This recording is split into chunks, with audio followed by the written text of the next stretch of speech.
살아야 100년을 살겠어. 같이 가도 어떤 100년 한 명은 죽고 끝나. 100만 년 산 고양이. 더 귀엽더라 그 동화. 플레이트.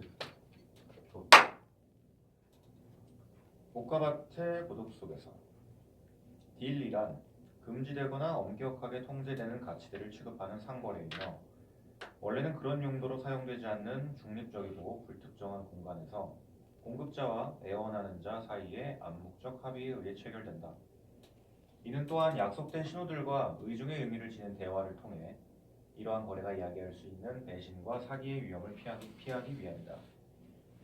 그리고 공식적인 상가들의 정해진 영업시간과는 무관하게 낮과 밤의 아무 시간에나 그러나 주로 상가들이 문을 닫을 무렵에 이루어진다.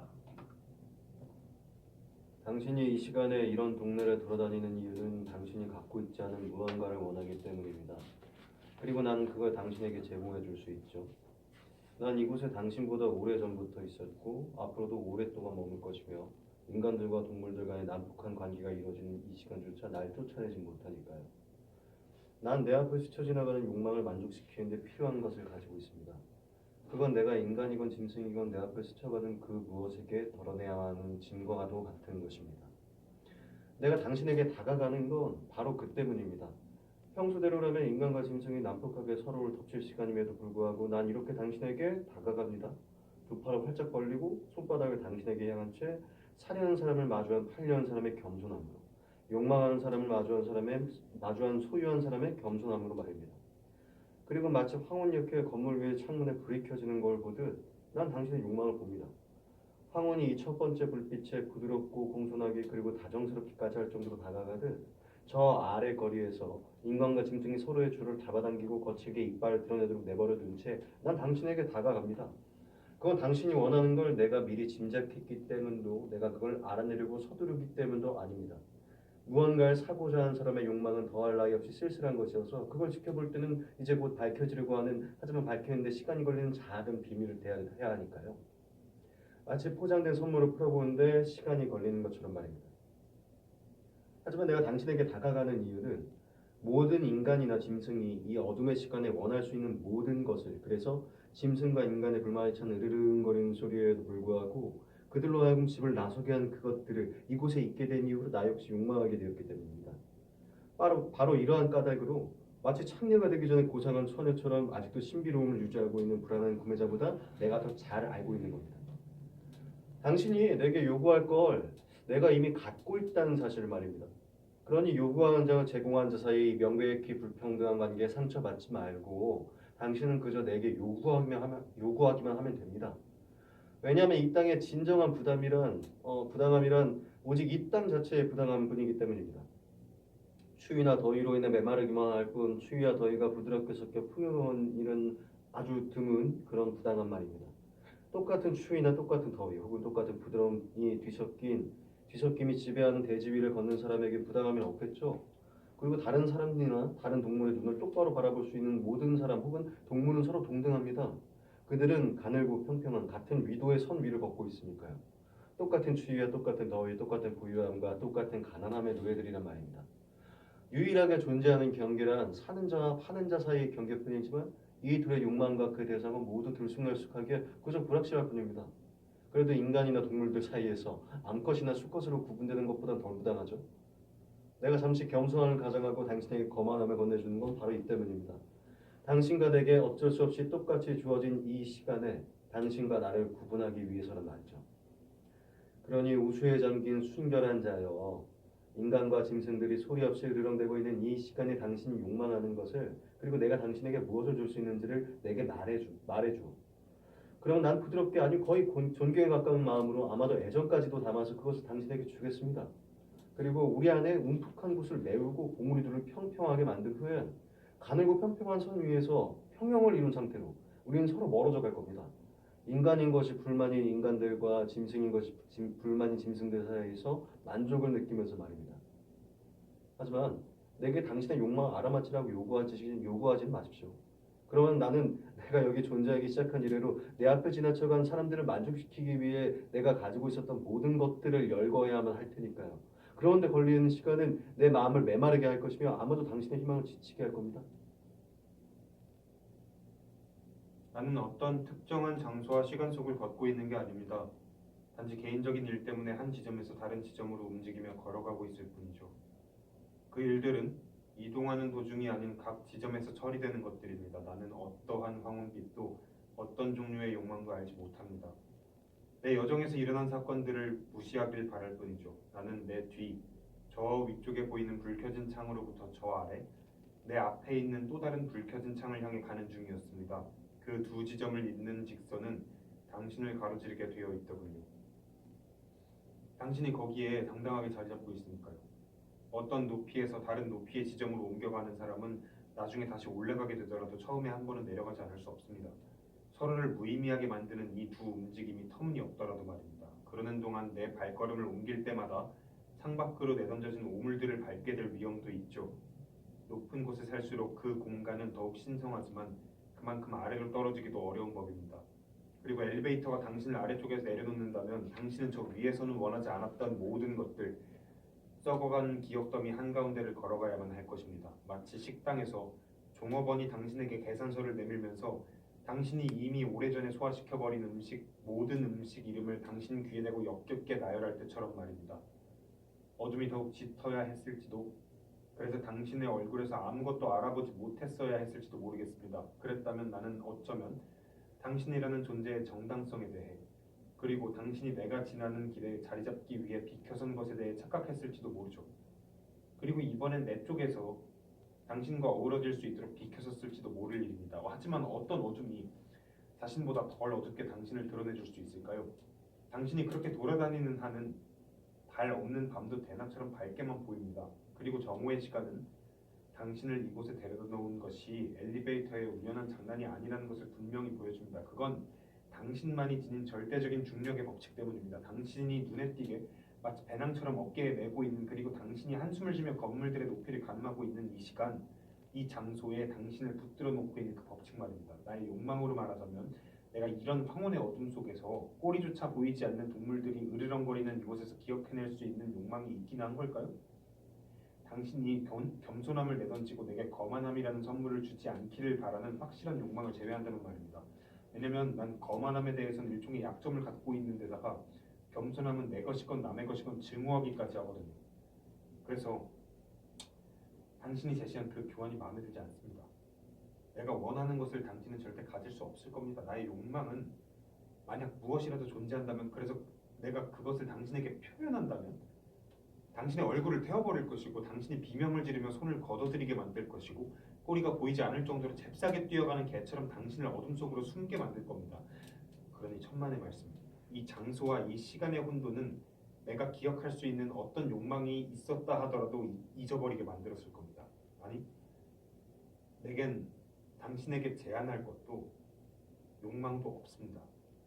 그러니 당신은 이제 내가 손을 쓰지 않도록 길에서 비켜서야 할 것이며, 내가 따라가던 궤도로부터 벗어나 사라져야만 할 것입니다. 왜냐하면 어둠이 다가오고 있는 이 건물의 저 위쪽에 있는 불빛이 여전히 흔들리지 않고 타오르고 있으니까요. 불붙은 성냥이 그것을 덮어버리려 하는 헝겊에 구멍을 뚫어버리듯 그 빛은 어둠을 꿰뚫고 있습니다. 내가 그 어디에서도 내려가지 않을 것이고 또 위로 올라갈 의향 또한 조금도 없다는 당신의 생각은 맞습니다. 하지만 내가 그걸 유감스러우리라고 생각했다면 당신은 틀렸습니다. 난 개가 물을 피하듯 엘리베이터를 피합니다. 그건 엘리베이터가 내게 문을 열어주지 않아서도, 또 내가 그 안에 갇히는 걸 끔찍하게 싫어해서도 아닙니다. 움직이는 엘리베이터가 나를 간지려서 나로 하여금 품위를 잃어버리게 만들기 때문이죠. 설사 내가 간지림을 당하는 걸 좋아한다고 하더라도 나의 품위 유지에 필요하다면 그런 느낌을 자제하기를 바라겠죠.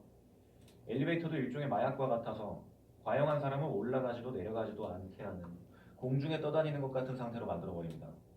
곡선을 직선으로 보이게 하기도 하고 불을 중심에서부터 얼려버리기도 하면서 말입니다. 하지만 나는 이곳에 자리 잡게 된 후부터 저 멀리 유리창 뒤에서 피어나는 불꽃들을 알아볼 수 있게 되었습니다. 겨울의 황혼처럼 얼어붙은 보이지만 천천히, 어쩌면 다정하게 다가가기만 한다면 절대로 차가운 빛이 아니라는 사실을 기억해낼 수 있죠. 내 목적은 당신을 꺼트리는 게 아니라 당신의 바람막이가 되는 것이며, 이 시간의 습기를 불꽃의 열기로 말리고자 하는 것입니다. 왜냐하면 당신이 뭐라 하건 당신이 예전에 그 위를 걷고 있던 직선이 당신이 나를 알아본 순간 꼬여버렸기 때문입니다. 그리고 나는 당신의 길이 곡선으로 변한 바로 그 순간에 의해 당신이 나를 알아본 순간을 포착한 것입니다. 그 곡선은 나로부터 멀어지기 위한 곡선이 아니라 당신을 내게로 가까이 오게 하기 위한 곡선이었습니다. 그렇지 않았다면 우리는 결코 서로 만나지 못했을 테고 당신은 내게서 더욱 멀어져 갔을 겁니다. 왜냐하면 당신은 한 지점에서 다른 지점으로 이동하는 사람의 속도로 걷고 있었으니까요. 난 절대 당신을 따라잡을 수 없었을 겁니다. 난 천천히, 조용히, 거의 움직임 없이 이동할 뿐이니까요. 한 곳에서 다른 곳으로 가는 게 아니라 늘 같은 장소에 서서 자기 앞을 지나가는 사람을 주시하며 그가 조금이라도 코스를 바꾸길 기다리는 자의 태도로 말입니다. 내가 당신이 커브를 틀었다고 말한다면 당신은 아마도 나를 피하기 위해서 비켜선 거라고 주장할 것이고, 그러면 나는 또 그건 내게 다가오기 위한 움직임이었겠다고 말하겠지만 어쩌면 이 모든 건 결국 당신이 전혀 우회하지 않았고 모든 직선이 상대적으로 평면에서만 존재하기 때문인지도 모릅니다. 우리는 별개의 두 평면을 따라 움직이고 있고 결국 중요한 건 당신이 나를 바라보았고 내가 그 눈길을 포착했다는 사실뿐이겠죠. 어쩌면 그 반대일지도 모르고요. 그렇기 때문에 이제껏 당신이 그 위에서 움직여왔던 절대적인 선은 이제 상대적이고 복합적이며 직선도 곡선도 아닌 치명적인 것이 되어버린 겁니다. 그렇다 해도 난 당신을 만족시켜줄 만한 불법적인 욕망들을 갖고 있지 않습니다. 나의 거래는 공인된 낮 시간에 전기불로 밝혀진 공인된 영업장소에서 이루어지니까요. 어쩌면 난 창녀일지도 모르지만 만약 내가 창녀라 해도 나의 매형꾼은 이곳이 아닙니다. 나의 공간 합법적인 빛 아래 드러나 있고 법에 정해진 대로 저녁이면 문을 닫고 환한 전기불로 밝혀져 있죠. 태양빛조차도 완전히 믿을 수 없고 때로는 교태를 부리기도 하니까요. 어느 한 구석에라도 공인된 합법적인 소인이 붙어있지 않은 곳은 한 발자국도 디디지 않으려 하는 사람에게 당신은 도대체 뭘 원하는 겁니까? 그러니까 내가 도중에 기다리며 대기하며 이동하며 규칙과 삶을 벗어나 임시로 사실상 부재 상태에서 말하자면 없는 듯이 여기 있게 된 것은 비행기로 대서양을 건너는 사람이 어느 시점에서 그린란드에 있다고 말할 수 있을까요? 그가 정말 그곳에 있긴 한 걸까요? 아니면 출렁이는 바다 한가운데 있는 걸까요? 그리고 내가 출발한 지점에서 내가 가려운 지점까지 이어주는 직선이 어떤 이유로도 갑자기 휘어질 이유가 없었음에도 불구하고 내가 비켜선 이유는 당신이 내 길을 막고 있기 때문입니다. 비합법적인 의도들과 그것들을 토대로 한 나에 대해 억측들을 가득 지니고서 말이죠. 하지만 당신은 알아야 합니다. 비합법적인 의도보다 아니 비합법적인 행위 자체보다도 세상에서 나를 가장 역겹게 하는 건 아무 거리낌 없이 나에 대해서 비합법적인 의도들로 가득 찬 억측을 하는 자의 시선이라는 사실 말입니다. 사내 금융을 탁하게 할 정도로 휘탁게 한 당신의 시선, 한 잔의 물의 바닥에서부터 다시 진창을 끌어올리는 당신의 시선 때문만은 아닙니다. 내게 쏟아지는 그 시선의 무게만으로도 내 안의 순결함은 갑자기 더럽혀지고 무거함이 죄의식으로 바뀌며 빛나는 한 지점에서 다른 빛나는 지점으로 날 인도해야 할 직선이 내가 길 잃은 이 어두운 땅에서 당신 때문에 구부러지고 어두운 미로로 변해버리기 때문입니다. 당신은 나의 말이 흥분해서 날뛰게 하려고 그놈의 안장 밑으로 가시를 밀어넣으려 하는군요. 하지만 내 말이 신경질적이고 때론 고분고분하지 않다 해도 내가 그놈의 고삐를 바짝 잡고 있는 한 그리 쉽게 날뛰지 못할 겁니다. 가시 하나는 무슨 면도날이 아닌데다가 그놈은 자기 가죽의 두께를 잘 알고 있어서 그 정도 간지러움에는 적응할 수 있으니까요. 하지만 말이란 놈의 이런저런 기분을 완전히 아는 사람은 과연 있을까요? 그놈들은 옆구리에 꽂힌 바늘은 곧잘 참아내다가도 때론 마구 밑에 먼지만 들어가도 뒷발길질을 하고 제자리를 뱅뱅 돌아서 기술을 떨어뜨리곤 하죠. 그러니 당신은 알아야 합니다. 내가 이 시간에 이렇게 부드럽게 어쩌면 아직까진 예의를 갖추며 당신에게 말을 건넨다 해도 나는 당신과는 다르다는 사실을 말입니다. 힘의 관계로 보더라도 당신을 겁먹은 사람처럼 보이게 만드는 언어를 보더라도 그렇죠. 아버지에게 따귀를 맞을까봐 겁내는 아이 같은 예민하고 어리석고 너무나 눈에 훤히 보이는 그런 작은 두려움 말입니다. 나는 남들이 이해할 수 없는 언어를 사용합니다. 인간들은 줄을 잡아당기고 돼지들은 울타리에 머리를 쳐박는 이 땅과 이 시간의 언어 말입니다. 마치 종마가 앞말에게 달려들지 못하도록 고삐를 메어놓듯 난 내 혀를 붙들어 둡니다. 만약 내가 고삐를 풀면 손가락과 팔의 힘을 조금이라도 늦추면 나의 언어는 사막의 냄새를 맡은 아랍말처럼 맹렬하게 지평선을 향해 달려나갈 것이고 그러면 아무것도 그것을 막을 수 없을 테니까요. 그래서 나는 당신을 알지도 못하면서 첫 마디부터 당신을 깍듯하게 대한 겁니다. 당신을 향해 다가간 첫 걸음 또한 깍듯하고 겸허하고 존경을 담은 것이었죠. 당신의 그 어떤 점이 존경받을 만한 가치가 있는지도 모르는 채 또 우리 둘을 비교했을 때 내게 겸손함을, 당신에게 거만함을 부여할 만한 그 무엇이 있는지도 알지 못한 채 우리가 서로를 향해 다가간 이 황혼의 시간 때문에 나는 당신에게 거만함을 건네주었습니다. 당신이 내게 다가온 이 황혼의 시간은 의무여서가 아니라 필요하기 때문에 예의를 갖추는 시간이며 오직 어둠 속의 야만적인 관계만이 의무인 시간이니까요. 난 초의 불꽃을 덮어버리는 헝겊처럼 당신에게 덤벼들 수도 있었고 또 느닷없이 당신의 옷깃을 움켜잡을 수도 있었습니다. 내가 당신에게 베푸는, 그리고 당신과 나를 이어주는 필요하긴 하지만 근거는 없는 이런 예의를 갖추는 까닭은 마치 장화로 기름종이를 뭉개버리듯 내가 당신을 거만하게 짓밟아 버릴 수도 있기 때문인지도 모릅니다. 우리 둘을 가장 분명하게 구분해주는 덩치의 차이로 인해, 그리고 이 시간과 이 장소에서는 오직 덩치만이 차이를 만드는 탓에 우리 둘 다 누가 장화이고 누가 기름종이인지 알고 있다는 걸 내가 알고 있기 때문이죠. 비록 내가 당신을 바라보긴 했지만 사실은 그러지 않기를 바랬다는 걸 당신 알아야 됩니다. 시선이란 이리저리 떠돌다가 자리를 잡으면 스스로 중립적이고 자유로운 곳에 있다고 믿기 마련입니다. 꽃밭의 벌처럼, 초원의 울타리 안에 있는 암송의 주둥이처럼 말입니다. 하지만 그 시선으로 뭘 할 수 있을까요? 나는 하늘을 바라보면 회상해졌고 땅의 시선을 고정시키면 슬퍼집니다. 무언가를 잃어버리고 아쉬워하는 것과 그 무엇을 갖지조차 못했음을 회상하는 것은 모두 똑같이 고통스러운 일입니다. 그러니 발이 잠시 머물게 된 위치가 어디건 간에 그 높이에서 자기 앞을 똑바로 바라봐야만 합니다. 내가 좀 전에 걸었던 곳, 그리고 지금 멈춰 서 있는 곳을 걸을 때 나의 시선이 조만간 나와 같은 높이에 멈춰 있거나 걷고 있는 모든 것과 마주칠 수밖에 없는 것은 바로 그러한 이치 때문이죠. 그런데 거리와 원근법 때문에 모든 인간이, 모든 짐승이 일시적으로 또 대략적으로 지금 나와 같은 높이에 있군요. 결국 당신과 나를 구분짓는 유일한 차이점은, 혹은 당신 말대로 유일한 불평등함은 한쪽이 다른 한쪽으로부터 폭력을 당할지도 모른다는 막연한 두려움을 가지고 있다는 사실일지도 모릅니다. 그리고 유일한 공통점, 혹은 당신 말대로 유일한 평등함은 그런 두려움을 어느 정도 공유하고 있는지, 그리고 그런 폭력이 앞으로 얼마나 현실화될지, 또 그 폭력의 강도가 얼마나 될지를 양쪽 다 모르고 있다는 사실이겠죠. 그러니 법도 전기도 미치지 않는 이 불법적이고 어두운 시간과 공간에서 인간과 짐승들 사이에서 이루어지는 일반적인 관계를 되풀이하는 것 외에는 아무것도 하지 맙시다. 짐승과 인간에 대한 증오로 인해 내가 법과 전깃불을 선호하는 것은 바로 그런 이유 때문입니다. 모든 자연의 빛과 걸러지지 않은 공기, 그리고 인위적으로 조절되지 않은 각 계절의 온도가 세상을 위험하게 만든다고 내가 믿는 데에는 다 그럴 만한 이유가 있습니다. 자연적인 요소들 안에는 평화도 법칙도 전혀 찾아볼 수 없고 불법적인 거래에는 거래가 존재하지 않기 때문입니다. 팔 물건도 살 물건도 사용할 수 있는 화폐와 가격 체계도 없는 위험과 도주와 협박, 그리고 밤중에 서로 접근하는 인간들의 어둠, 그 어둠만이 존재할 뿐입니다. 당신이 내게 다가간 곳은 결국 나를 때리고 싶었기 때문이죠. 그리고 나를 왜 때리고 싶은 거냐고 물었을 때 당신이 뭐라고 대답할지 나는 알고 있습니다. 그것이 당신만의 비밀이라고, 나는 알 필요가 없노라고 당신은 대답하겠죠. 그러니 난 당신에게 아무것도 묻지 않겠습니다. 지붕에서 떨어져 당신의 머리를 깨트린 기와에게 이유를 묻던가요? 난 꽃을 잘못 골라 앉은 벌이고 전기 울타리 너머로 풀을 뜯어먹으려고 했던 암송의 주둥이입니다.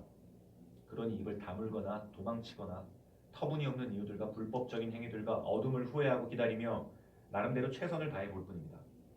난 마치 짐승들의 배설물과 같은 신비로움이 흐르는 외양간의 도랑에 발을 들인 겁니다. 이러한 당신의 신비와 어둠으로부터 두 사람이 만나면 누구든 늘 공격하는 쪽을 택하고 싶어하는 법칙이 생겨난 거죠.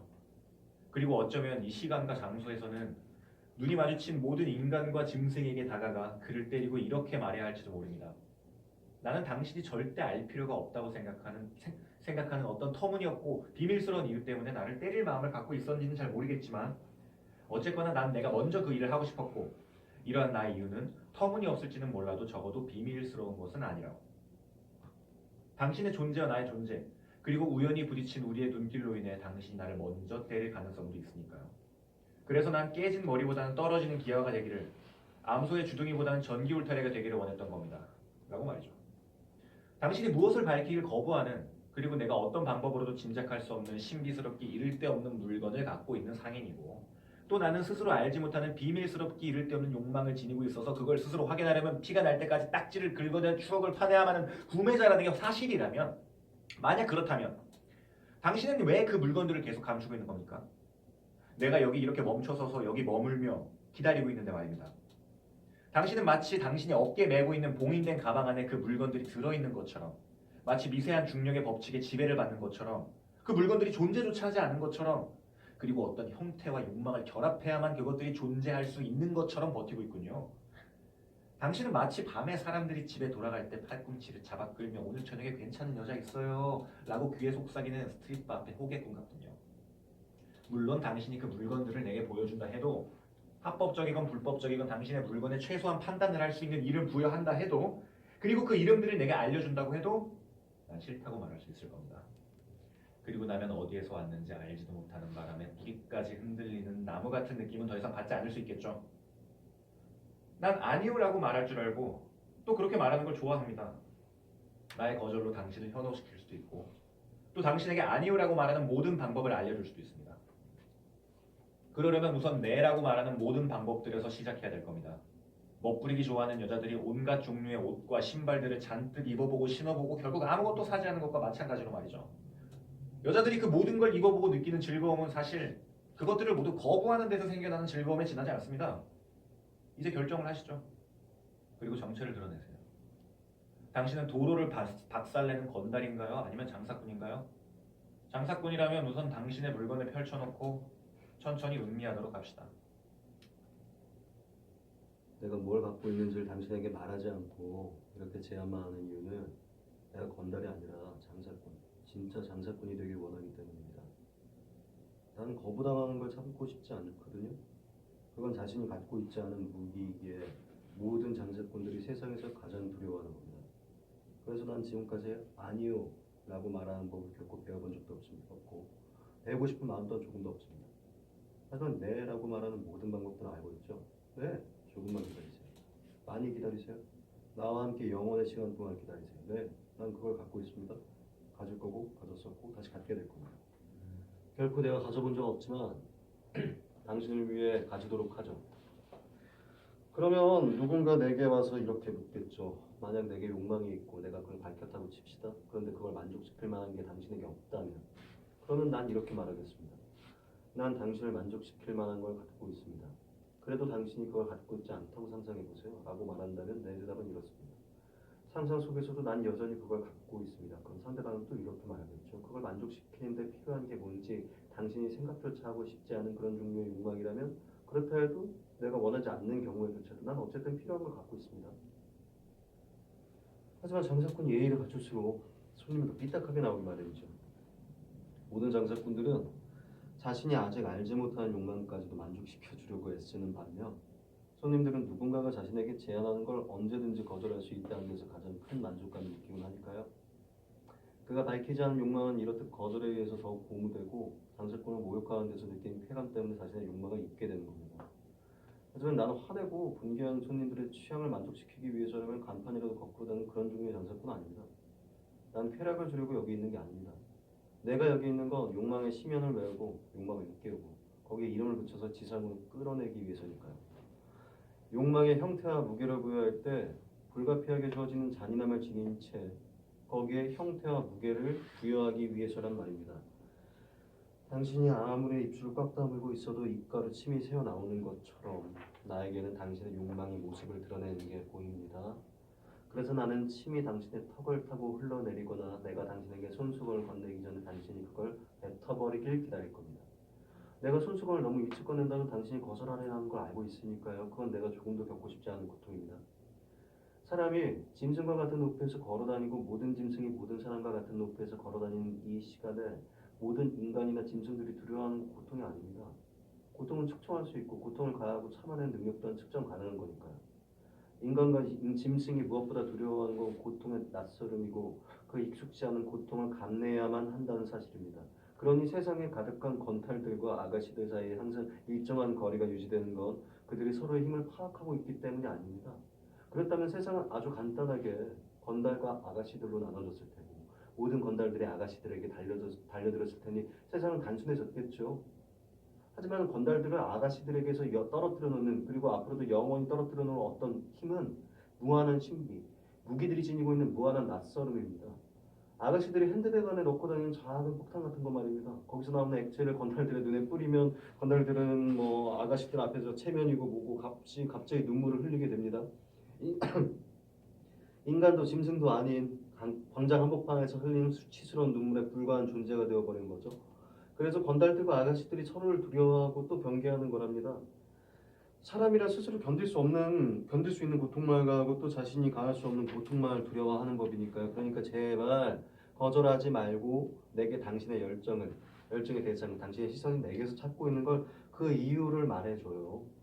혹 당신의 자존심이 조금이라도 상할까봐 그러는 거라면 좋습니다. 그저 나무에 대고 말하듯 감옥에 가게 되고 말하듯 혹은 밤에 뻘거벗고 모카밭의 고독 속에서 산책하며 말하듯 그렇게 얘기하면 됩니다.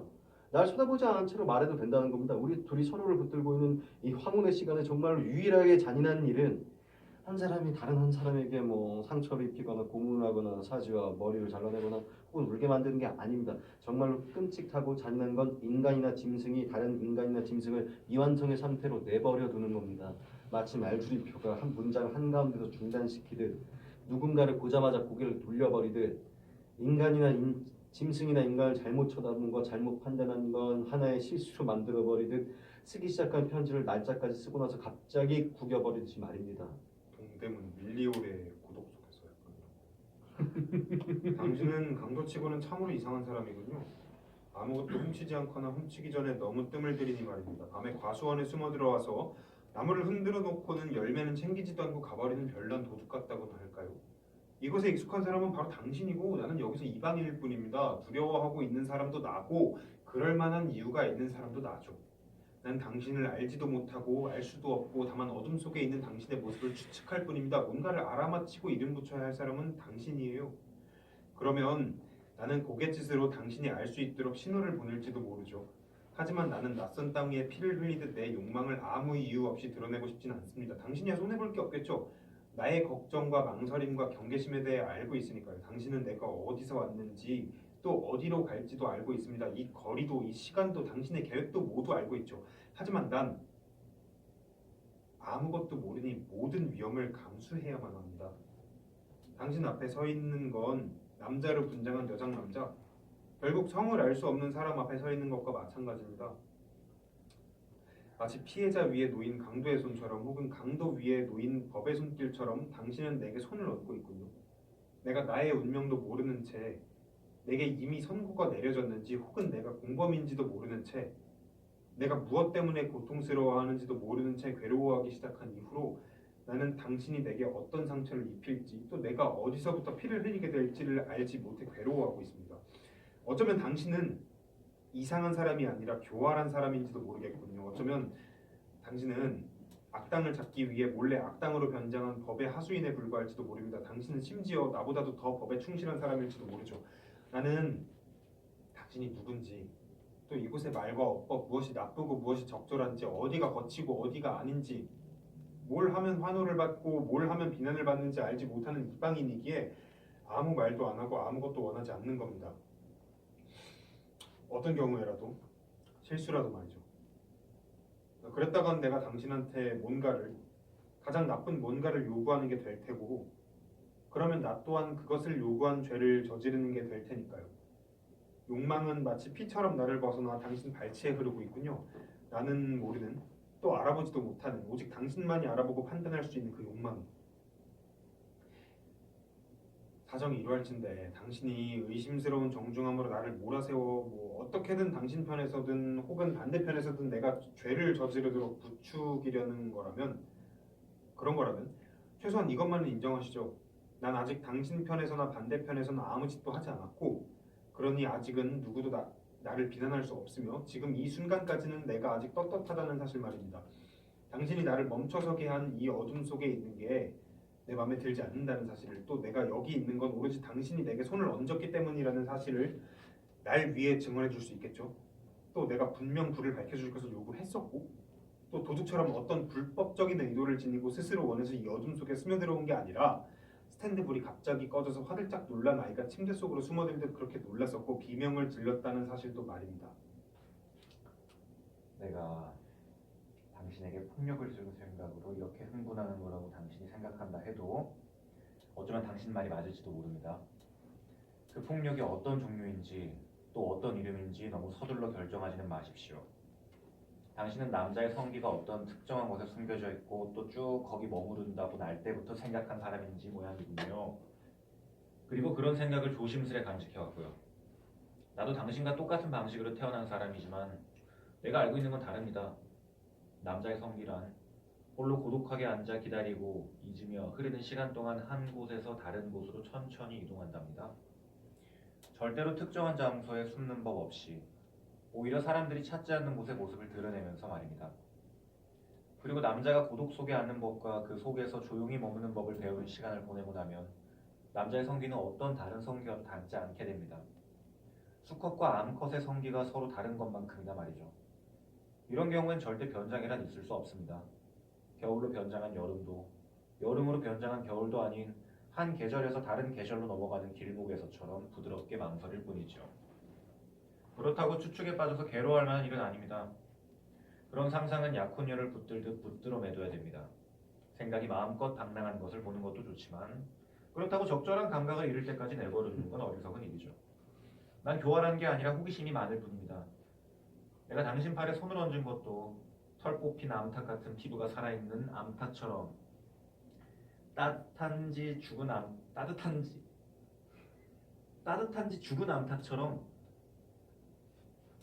암탉처럼 차가운지 알고 싶은 순수한 호기심 때문이었습니다. 그리고 이제 알겠습니다. 당신을 모욕하려는 건 아니지만 당신이 말하자면 반쯤 털 뽑힌 암탉처럼 정확히 말하자면 피부병에 걸려서 털이 빠진 암탉처럼 추위로 괴로워하고 있군요. 어렸을 때 나는 그런 암탉들을 만져보려고 닭장 안에 좀 뛰어다니곤 했습니다. 순수한 호기심에서 그놈들의 체온이 산 것과 죽은 것 중에 어느 쪽에 해당하는 건지 알고 싶었으니까요. 오늘 당신을 만져보니 당신에게선 죽음의 차가움이 느껴졌습니다. 하지만 오직 산자만이 느낄 수 있는 추위의 고통 또한 느껴졌죠. 그래서 난 당신의 어깨를 덮어주려고 내 윗도리를 당신에게 건넨 것입니다. 난 추위를 느끼지 못하거든요. 그런 고통을 알지 못한다는 게 고통스러울 정도로 추위를 떨어본 적이 한 번도 없습니다. 어느 정도냐 하면 내가 어렸을 때 품었던 유일한 꿈이 눈과 얼음이 뭔지 아는 것, 당신을 고통스럽게 하는 그 추위를 느껴보는 것이었을 정도니까요. 그 시절의 꿈들이라 봤자 어떤 목표라기보다는 그저 감옥살이에 덧붙이는 것에 불과했습니다. 노예로 태어난 아이가 주인의 아들이 되기를 꿈꾸는 것처럼 자신의 첫 번째 감옥 창사를 깨닫게 되는 순간 말이죠. 내가 당신에게 윗도리만 빌려주는 건 당신이 상체만 추위로 떨고 있는 게 아니라는 걸 몰라서가 아닙니다. 당신을 모욕하는 건 아니지만 당신이 머리끝부터 발끝까지 어쩌면 그 이상까지 추워하고 있다는 걸 알고 있습니다. 나로 말하자면 추위를 타는 그 사람에겐 그가 추워하는 곳에 맞게 옷을 벗어줘야 한다고 늘 생각했습니다. 머리끝부터 발끝까지 어쩌면 그 이상까지도 그래서 벌거벗게 될지라도 말입니다.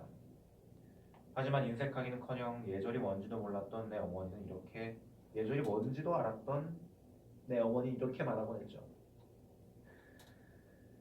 셔츠건 윗도리건 상체를 덮을 것을 주는 것은 칭찬받을 만한 일이지만 신발을 벗어주기 전에 꼭 오랫동안 생각을 해봐야 하고 어떤 경우에도 바지를 벗어주는 건 옳은 일이 아니라고 말입니다. 그런데 설명할 수 없지만 내가 분명하게 알고 있는 건 당신거나 그리고 다른 사람들이 지금 밟고 서 있는 이 땅이 그 또한 황소의 뿌리에서 신의 섭리와도 같은 손길에 의해 균형을 유지하고 있다는 사실 말입니다. 이유를 완전히 아는 건 아니지만 그래도 또 주저없이 말할 수 있는 건 몸이 추락하는 이치를 배우기 전인 아이라도 지붕 끝에서 몸을 내밀지는 말아야 하듯 나 또한 무례함은 피하고 예의 바름의 경계 내에서 머무르려고 애쓰고 있다는 사실 말입니다. 어른들이 지붕 끝에 몸을 내밀지 못하게 하는 이유가 자신이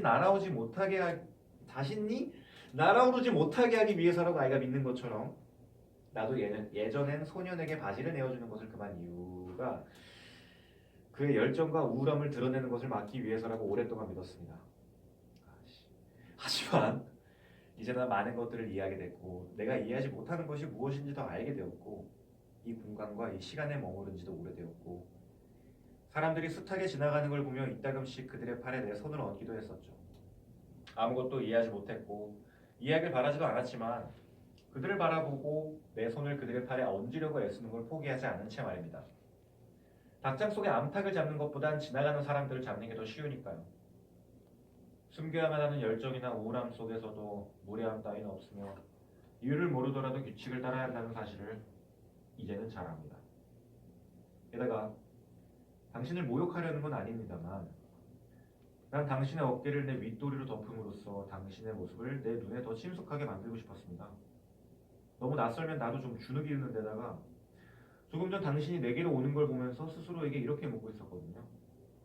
아프지도 않은 남자가 왜 피부병에 걸려서 털이 다 빠지고도 계속 닭장안을 왔다 갔다 하는 암탉 같은 옷차림을 하고 있을까? 내게 고정된 당신의 눈길에서 말 그대로 뭔가를 요구하려는 듯한 광채를 보지 않았던들 어쩌면 난 수줍어서 그저 머리만 긁적이며 당신을 피하려고 비켜섰을지도 모릅니다. 그런데 그 광채가 나로 하여금 당신의 옷차림을 잠시 잊게 해주었습니다. 도대체 나한테서 뭘 끌어내려는 겁니까? 공격적일 거라 생각했던 당신의 모든 몸짓은 결국엔 애무로 끝나는군요. 맞을 줄 알았는데 애무를 받는다는 건 사람을 불안하게 만드는 일입니다. 내가 서두르지 않길 바랐다면 당신은 좀 더 조심했어야 했습니다. 당신이 내게 뭔가를 팔려고 하면서 내게 지불할 능력이 있는지는 왜 먼저 의심해보지 않는 거죠? 내 주머니가 어쩌면 텅 비어 있을지도 모르는데 말입니다. 의심스러운 손님에게 그러듯 당신 우선 내가 가진 돈을 계산대 위에 펼쳐놓으라고 요구했어야만 했습니다. 그게 정직한 일이니까요. 당신은 내게 그런 요구를 전혀 하지 않았습니다. 사기를 당할지도 모르는데 거기서 무슨 쾌감을 얻겠다는 겁니까? 난 부드러움을 찾아 이곳에 온 게 아닙니다. 부드러움은 해부실의 시체처럼 사람을 작은 조각들로 나눠놓고 그 조각조각마다 공격을 가해서 힘을 잘게 분해해버리죠. 내게 필요한 건 나의 전체입니다. 적대감은 최소한 내 모습을 온전하게 유지해줄 수 있겠죠. 그러니 화를 내세요. 아니면 내가 어디서 힘을 얻겠습니까? 화를 내시라고요. 그래야 우리의 거래에 더 가까워질 수 있고 둘 다 같은 문제를 다루고 있다는 걸 확실히 알 수 있을 겁니다. 난 내가 무엇으로부터 쾌감을 얻는지는 알지만 당신이 무엇으로부터 쾌감을 얻는지 모르니까요. 당신이 찾는 것에 대한 대가를 지불할 능력이 있는지 내가 잠시라도 의심했다면 난 당신이 내게 다가왔을 때 피했을 겁니다. 천박한 장사꾼들은 손님에게 지불할 능력이 있다는 증거를 보여달라고 요구하지만 고급 상점에서는 알아서 짐작을 하고 아무것도 묻지 않습니다. 비굴하게 수표의 금액이나 서명이 일치하는지 확인하는 법은 결코 없죠. 구매자가 값을 지불할 수 있는지 결정하는데 얼마만큼의 시간이 걸리는지 굳이 질문해보지 않아도 되는 팔 것과 살 것들이 있는 법입니다. 되돌아올 게 뻔한 사람이 떠나갈 때는 공격하지 않는 법이기에 나는 꾹 참고 있는 겁니다. 모욕은 되돌릴 수 없지만 친절은 되풀이할 수 있는 법이라 한 번 모욕하는 것보다는 친절을 마음껏 베푸는 게 더 낫다는 얘기죠. 그래서 난 아직 화를 내지 않고 있는 겁니다. 화를 내지 않을 시간도 화를 낼 시간도 있으니까요. 하지만 그 시간이 다 지나고 나면 나도 어쩌면 화를 낼지도 모르겠습니다. 내가 거만하게 굴었던 이유가 아무 느낌 없이 다만 당신이 그렇게 부탁했기 때문에라고 가정해보면 어떨까요?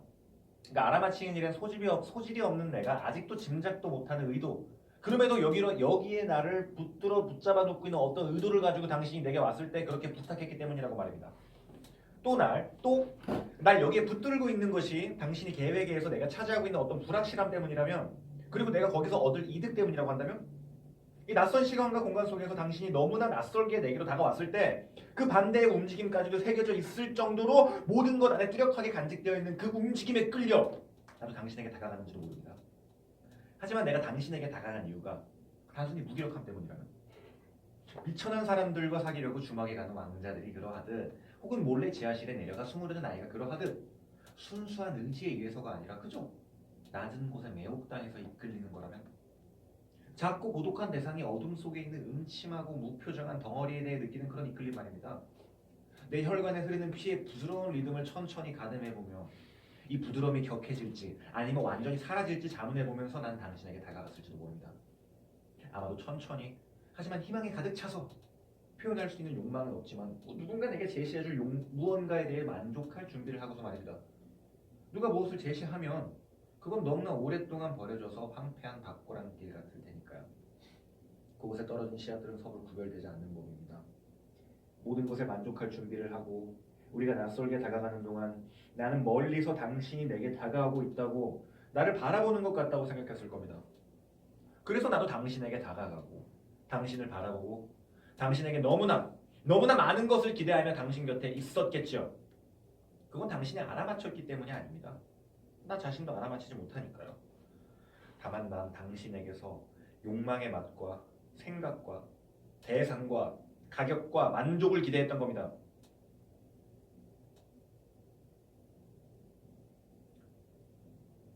아침이며 기억날 저녁을 잊는 건 부끄러운 일이 아닙니다. 저녁은 망각과 혼란과 너무나 뜨거워서 수증기가 되어버린 욕망의 시간이죠. 하지만 침대 위에 들이는 거대한 구름처럼 아침은 그 욕망을 주워 담습니다. 그런데도 아침에 비가 올 걸 저녁에 예상은 못한다면 어리석은 일이겠죠. 당신이 좀 전에 가정했던 것처럼 피곤해서건 망각에 의해서건 욕망이 너무 커서 잊어버렸던 간에 당신에게 표현할 욕망이 없다면 난 이런 가정을 당신에게 돌려주겠습니다. 더 이상 스스로를 지치게 하지 말고 다른 사람의 욕망을 빌리라고 말입니다. 욕망은 훔치는 거지 만들어내는 게 아닙니다. 누군가의 윗도리는 다른 사람이 입어도 여전히 따뜻한 법이고 욕망은 옷보다 더 쉽게 빌릴 수 있죠. 어떻게 해서는 난 팔아야 하고 어떻게 해서는 당신 사야 하는 만큼 자 이제 당신이 아닌 다른 사람 위해 뭔가를 사십시오. 굴러다니는 욕망들 중 당신이 어떤 걸 줬던 거래는 이루어질 겁니다. 예를 들면 아침에 당신과 같은 이불 속 당신 곁에서 깨어날 사람을 기쁘게 하거나 만족시켜주기 위해서 말입니다. 당신의 어린 약혼녀는 아침에 깨어날 때 당신은 아직 갖고 있지 않은 뭔가를 원할지도 모릅니다. 내게서 그걸 산다면 당신은 즐거운 마음으로 그걸 그녀에게 줄 수 있을 테고 그걸 소유하는 행복을 느끼게 될 겁니다. 그렇게 다양한 사람들이 그렇게 다양한 물건과 그렇게 다양한 방식으로 그렇게 계속해서 관계를 맺는 건 장사꾼에게는 행운이죠. 사람들의 기억은 다른 사람들의 기억과 번갈아가며 존재하는 법이니까요. 당신이 내게서 살 물건은 설사 당신이 그걸 사용하지 않더라도 다른 누군가에게는 쓸모가 있을 겁니다. 보통 한 남자가 다른 남자를 만나면 마지막엔 항상 여자 얘기를 하면서 어깨를 툭툭 치고 끝나는 게 일반적이죠. 지친 싸움분들에게 여자에 관한 추억은 마지막 위안이 되는 법이니까요. 당신의 규칙이 바로 그런 겁니다. 하지만 난 거기에 굴복하지 않을 겁니다. 난 우리가 여자의 부재 속에서도 어떤 부재에 관한 추억 속에서도 혹은 그 어떤 것에 관한 추억 속에서도 평화를 찾길 바라지 않습니다. 추억도 부재도 나를 역겹게 하기는 마찬가지니까요. 난 이미 소화된 음식보다는 아직 아무도 손대지 않은 요리를 더 좋아합니다. 난 그 무엇으로부터 오는 평화도 바라지 않습니다. 우리가 평화를 얻는 것 자체를 바라지 않는다는 얘기입니다. 하지만 개의 시선은 오직 자기 주위의 모든 것이 명백히 개라는 추측만을 담고 있을 뿐입니다. 그러니 당신은 당신과 내가 발딛고 서 있는 이 세상이 신의 섭리와도 같은 손길에 의해 황소의 뿔 위에서 균형을 유지하고 있다고 주장하겠죠. 하지만 난 세상이 고래 3마리의 등 위에 떠 있다는 걸 압니다. 신의 손길이나 균형이 아닌 어리석은 3마리 괴물의 변덕만 존재할 뿐이죠. 결국 우리의 세상은 서로 다른 별개의 것이고 그 낯설음도 포도가 포도주에 섞이듯 우리의 본성 안에 녹아들어 있습니다. 아니, 난 당신 앞에선 당신과 같은 장소에선 개가 오줌을 누듯 다리를 들어올리지 않을 겁니다. 나는 당신과 같은 중력을 받지 않습니다. 당신과 같은 암컷으로부터 나오지도 않았고요. 왜냐하면 나는 아침에 일어나지도 않고 이불 속에서 잠을 자지도 않기 때문입니다. 이거야 젊은 양반. 신사답게 보세요. 화내지 마세요. 화내지 말라고요. 난 내가 물건을 팔려고 기다리는 이 길모퉁이밖에 알지 못하는 그리고 어머니가 가르쳐 준 것 외에는 아무것도 모르는 가련한 장사꾼일 뿐입니다. 게다가 내 어머니조차도 거의 아무것도 아는 게 없었으니 나도 마찬가지인 셈입니다. 하지만 좋은 장사꾼이라면 구매자가 듣고 싶어하는 말을 하려고 애쓰는 법이죠. 그리고 그걸 알아내려면 그 향기가 어떤지 조금 맛보는 게 필요하답니다. 당신의 향기는 내게 전혀 친숙하지 않았습니다. 같은 어머니에게서 나오지 않았으니까요.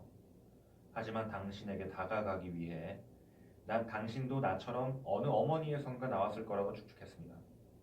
또 진수성찬을 먹은 후에 딸꾹질이 멈추지 않듯 당신의 어머니도 내 어머니처럼 당신에게 수많은 형제를 만들어 주었을 거라고. 그러니 어쨌건 간에 당신과 나와 비슷한 점은 우리 둘 모두가 희귀한 존재가 아니라는 사실을 생각했다는 말입니다. 그래서 난 우리가 최소한 공통점을 갖고 있다는 사실에 매달렸죠. 어딘가 의지할 곳이 있어야 오랫동안 사막을 여행할 수 있는 법이니까요. 하지만 내가 착각한 거라면, 그래서 당신이 어떤 어머니로부터도 나오지 않았고 또 아무도 당신에게 형제들을 만들어주지 않았다면, 그리고 아침이면 이불 속에서 당신과 함께 눈을 뜨는 약혼녀 따윈 있지도 않다면 미안하게 됐습니다. 신사양반. 서로 마주친 두 남자에게 원수처럼 폭력을 휘두르건 부드럽게 우정을 표현하건 서로 치고받는 건 외엔 다른 선택의 여지가 없습니다. 그리고 그들이 이 시간의 황량한 사막에서 과거로부터건 꿈으로부터건 결핍으로부터건 결국 여기 존재하지 않는 걸 들먹이기로 했다면 그건 낯설음이 너무 커서 직접 마주치려고 하지 않기 때문입니다. 이런 신비로움이 이번 신비로움이 자기 스스로 모습을 드러내려고 하면 이쪽에서도 모든 걸 열어젖히고 드러내야 하는 법입니다. 추억이란 사람이 벗겨졌을 때조차도 꼭 지니고 있는 비밀 무기랍니다. 상대방 또한 어쩔 수 없이 솔직해지게 만드는 최후의 솔직함이죠. 정말 마지막 하나까지 다 벌거벗은 상태라고나 할까요? 나 자신에게서 어떠한 영광이나 혼란을 끌어내리려는 건 아닙니다. 다만 당신을 내가 알지 못하기에, 게다가 매 순간 더더욱 알 수 없어지기에, 자, 내가 벗어서 당신에게 건넨 내 윗도리처럼 아무 무기도 없음을 당신에게 보여주는 내 손처럼, 내가 개고 당신이 인간이건, 내가 인간이고 당신이 다른 어떤 것이건, 내가 어떤 종자고 당신이 어떤 종자건 간에 어쨌든 난 내 것을 당신 눈앞에 드러낼 테이니 당신은 마음껏 거기에 손대고 나를 만지고 내게 익숙해지도록 하십시오. 무기를 숨기지 않기 위해 스스로 몸수색을 허락한 사람을 대하는 말입니다. 그리고 난 당신이 나를 우정 어린 눈빛으로 바라봐주길 조심스레 진지하게 조용히 부탁하는 겁니다. 친절함 속에서 더 좋은 거래를 할 수 있으니까요. 난 당신을 속이려는 것도 아니고 당신이 뭔가를 내어주기를 바라지도 않습니다. 노력할 만한 가치가 있는 유일한 동지애란 어떤 특정한 방식으로 움직이는 게 아니라 전혀 움직이지 않는 겁니다. 내가 당신에게 제안하는 건 그런 부동성, 무한한 인내, 친구로서의 맹목적인 불의입니다. 서로 모르는 사람들 사이엔 정의가 없으니 계곡 없이 다리도 없듯 서로 아는 사람들 사이에도 우정은 없습니다. 어머니가 늘 얘기했었죠. 곧 비가 올 걸 알면서도 우산을 거절하는 건 어리석은 짓이라고요. 내게 당신의 친절함보다 차라리 교활함이 더 나은 것 같거든. 우정이란 배신보다 더 인색한 법입니다. 내게 필요한 감정이 우정이었다면 난 당신에게 그렇게 말했을 거고 그 값을 물어서 지불했을 겁니다. 하지만 감정이란 그와 비슷한 것으로만 교환할 수 있는 겁니다. 가짜 돈으로 이루어지는 가짜 거래의 흉내는 보잘것없는 거래죠. 쌀주머니를 놓고 누가 쌀주머니와 교환하든가요? 당신은 내놓을 게 아무것도 없기 때문에 계산대에 당신의 감정들을 늘어놓은 겁니다. 싸구려 물건을 할인해주는 나쁜 거래처럼 말입니다. 나중에 물건에 대해서 불평해봤자 소용없는 일이죠. 나에겐 당신에게 돌려줄 감정 따위 없습니다. 그런 돈은 갖고 있지도 않고 가져갈 생각조차 하지 않았으니까 원한다면 뒤져봐도 좋습니다. 그러니까 당신의 그 손일랑 주머니에 그냥 넣어두세요. 당신 어머니도 그냥 당신 가족 속에 묻어두고 당신의 추억도 당신의 고독을 위해서 간직하란 말입니다. 내가 바라는 건 단지 그것뿐입니다. 당신이 우리 사이에 은밀히 만들고자 하는 그 친밀함 난 결코 원하지 않습니다. 당신의 손을 내 팔에 얹는 것도 당신의 윗도리도 원하지 않았습니다. 당신과 섞이는 위험 따윈 원하지 않는단 말입니다. 당신은 이걸 알아야 합니다. 당신이 조금 전에 내 차림새를 보고 놀랐다면 그리고 당신의 놀라움을 감추지 않는 게 더 좋다고 생각했다면 당신이 내게 다가오는 걸 본 나의 놀라움 또한 그에 못지 않았다는 사실을 말입니다. 하지만 낯선 땅에 있는 이방인에겐 자신의 놀라움을 감추는 습관이 있죠. 그에게 이상하게 보이는 것들은 모두 그 지역의 관습으로 여겨지고 그곳의 날씨와 음식에 적응하듯 거기에 적응해야만 하니까요. 하지만 내가 당신을 나의 구역으로 데려간다면 그래서 당신은 놀라움을 감춰야 하는 이방인이 되고 난 놀라움을 자유롭게 드러낼 수 있는 본토인이 된다면 사람들은 당신을 둘러싼 채 손가락질 해댈 거고 분명 당신을 장터 회전목마 취급을 하면서 내게 어디서 표를 살 수 있냐고 물을 겁니다. 당신은 장사를 하려고 여기 있는 게 아닙니다. 구걸을 하거나 전쟁이 협상으로 이어지듯이 구걸이 도둑질로 이어지게 하려고 여기를 떠돈다는 게 더 맞겠죠. 당신은 욕망을 충족시키기 위해서 여기 있는 게 아닙니다. 내가 지녔던 욕망들은 우리 주위에 떨어져서 우리가 짓밟아 버렸으니까요. 큰 거, 작은 거, 복잡한 거, 간단한 거. 당신이 몸을 숙이만 했다면 얼마든지 그 욕망들을 한 움큼 주울 수 있었을 겁니다. 하지만 당신은 그것들이 도랑 쪽으로 굴러가게 내버려 뒀네요. 당신에게는 작은 것, 간단한 것들을 만족시킬 만한 능력조차도 없었기 때문입니다. 당신은 가난하고 어떤 고상한 취미 때문이 아니라 빈곤과 필요성, 무지 때문에 여기에 머무르고 있습니다. 난 경건한 그림들을 사는 척하지도 않을 거고 길모퉁이에 기타가 들려주는 조잡한 화음에 돈을 지불할 생각도 없습니다. 난 내가 원하면 얼마든지 자비를 베풀거나 물건값을 지불할 겁니다. 하지만 거지들이 구걸을 하건 감히 손을 내밀건 도둑들이 도둑질을 하건 그건 나와는 상관없는 일입니다. 난 말이죠. 당신을 모욕할 생각도 기쁘게 할 생각도 없습니다. 친절하게 굴거나 못되게 굴거나 때리거나 얻어맞거나 유혹하거나 당신에게 유혹당하고 싶은 생각도 없습니다. 난 그저 제로이고 싶습니다. 난 따뜻한 운전도 싫고 남과 당신 반드시 친해져야 한다는 사명감도 없고 주먹질이라는 폭력 이상으로 우정이라는 폭력을 두려워한단 말입니다. 그러니까 서로 비집고 들어갈 수도 없고 그저 잠시 나란히 놓여 있다가 각자의 방향으로 굴러가는 그런 두 개의 제로가 됩시다. 정의할 수 없는 시공간, 이 시간과 이 장소의 끝없는 고독 속에서 우리는 혼자입니다. 내가 여기서 당신을 만날 이유도, 당신이 나와 마주칠 이유도, 온정을 나눠야 할 이유도, 우리가 내세울 만한 그리고 우리에게 어떤 의미를 부여줄 만한 적당한 수치도 없기 때문입니다. 그러니 단순하고 외롭고 오만한 제로가 됩시다. 하지만 이젠 너무 늦었군요. 계산이 시작되었으니 어떻게든 청산을 해야 합니다. 혼자만의 쾌락을 위해 금고를 고집스레 틀어지고 내놓으려 하지 않는 사람으로부터 훔치는 건 정당한 일이지만 모든 걸 사고 팔 수 있는데도 훔치는 건 비열한 일입니다. 누군가에게 아주 잠시 합의된 기간 동안 빚을 지는 건 괜찮지만 무언가를 공짜로 주고받는 건 상스러운 일이죠. 우리가 여기 있는 건 거래하기 위해서지 싸우기 위해서가 아닙니다. 그러니 거기에 승자와 패자가 생긴다면 그건 옳은 일이 아니겠죠? 당신은 주머니를 가득 채운 도둑처럼 여기를 떠날 수는 없을 겁니다. 이 거리를 지키는 개가 당신의 엉덩이를 물었을 거라는 걸 잊어버렸나 보군요. 당신이 여기 잔뜩 화가 난 인간과 짐승들 한가운데 와서 딱히 뭔가를 찾지도 않고 알 수 없는 음침한 이유로 만신창이가 되길 원하니 아무것도 서로 빚지지 않고 아무것도 서로 주고받지 않으려면 당신은 등을 돌리기 전에 돈을 내고 주머니를 비워야 할 겁니다. 당사꾼을 조심하세요. 도둑질당한 당사꾼은 약탈당한 집주인보다 더 질투가 많은 법이니까요. 장사꾼을 조심하세요. 그의 말은 겉으로는 존경과 부드러움을 담고 있고 겸손과 사랑을 가장하지만 그건 단지 겉모습일 뿐이니까요. 도대체 당신이 뭘 잃고 내가 뭘 얻지 못했다는 말인가요? 아무리 내 기억 속을 뒤져도 난 아무것도 얻은 게 없습니다. 나도 기꺼이 물건 값을 지불하고 싶지만 바람과 어둠, 우리 사이에 아무것도 아닌 것에 대해 돈을 낼 수는 없는 일이죠. 만약 당신이 뭔가를 잃었다면, 그래서 당신의 재산이 나를 만나기 전보다 줄어들었다면 우리 둘 모두에게서 사라진 그건 도대체 어디로 갔단 말인가요? 어디 좀 보여주시죠. 아니, 난 아무것도 누린 게 없으니 아무것도 지불하지 않을 겁니다. 당신의 계산서에 애초부터 무엇이 써 있었는지, 내게 등을 돌리기 전에 뭘 지불해야 하는지 알고 싶다면 난 당신에게 이렇게 말하겠습니다. 그건 기다림과 인내, 장사꾼이 손님을 위해 내건 선전문구, 물건을 팔겠다는 희망, 무엇보다 요구를 담은 눈길로 다가오는 모든 사람을 채무자로 만들겠다는 그런 희망이라고 말입니다.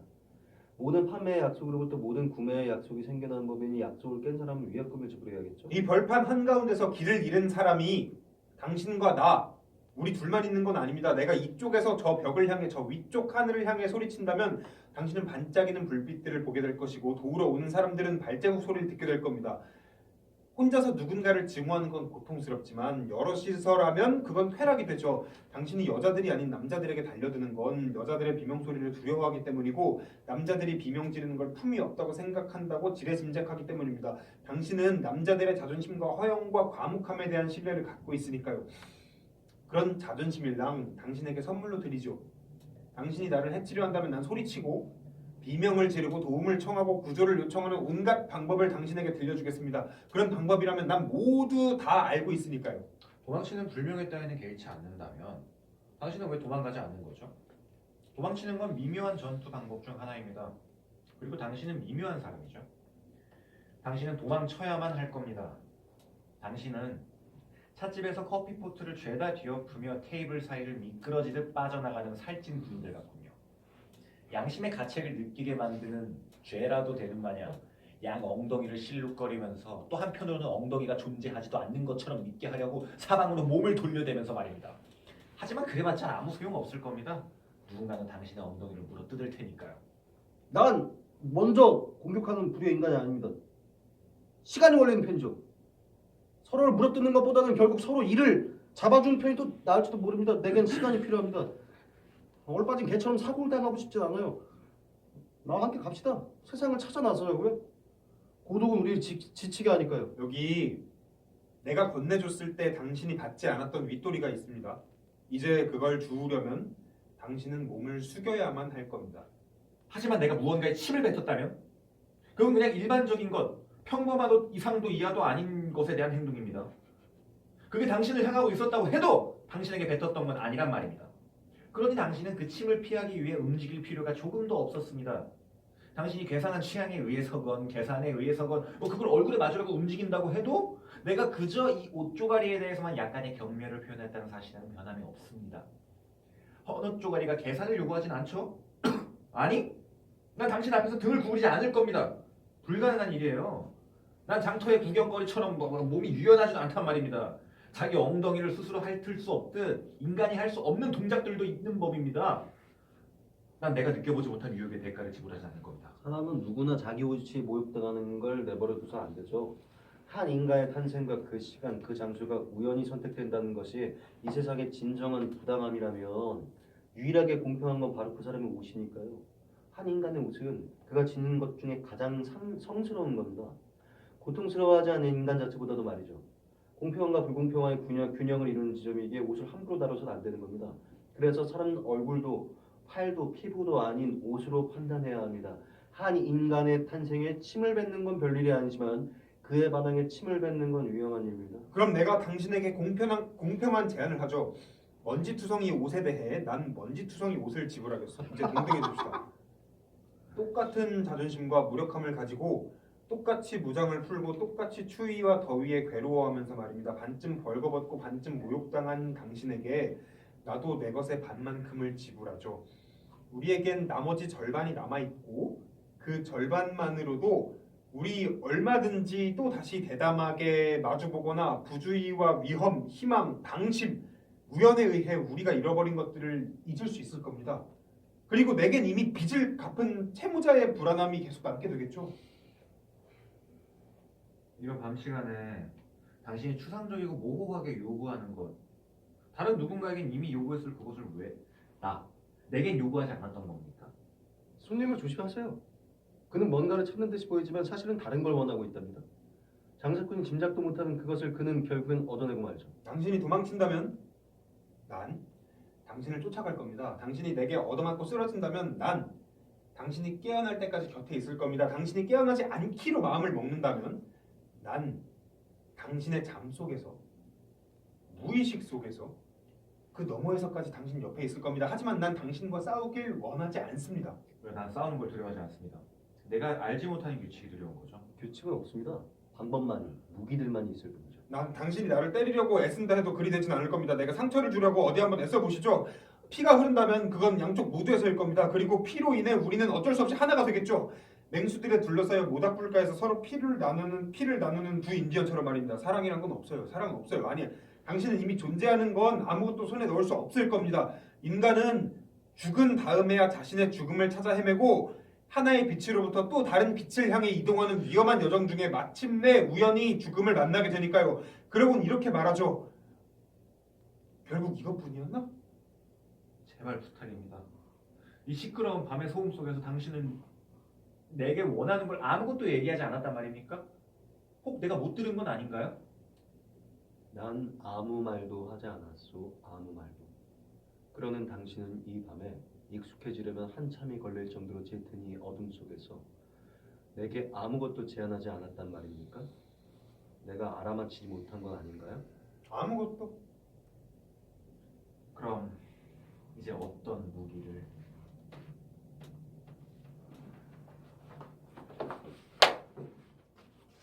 그리고 마지막 장면에서 톰슨 기관총을 꺼내서 손님이 딜러한테 한탄창을 다 쏠 때까지 할 때까지 조져버립니다.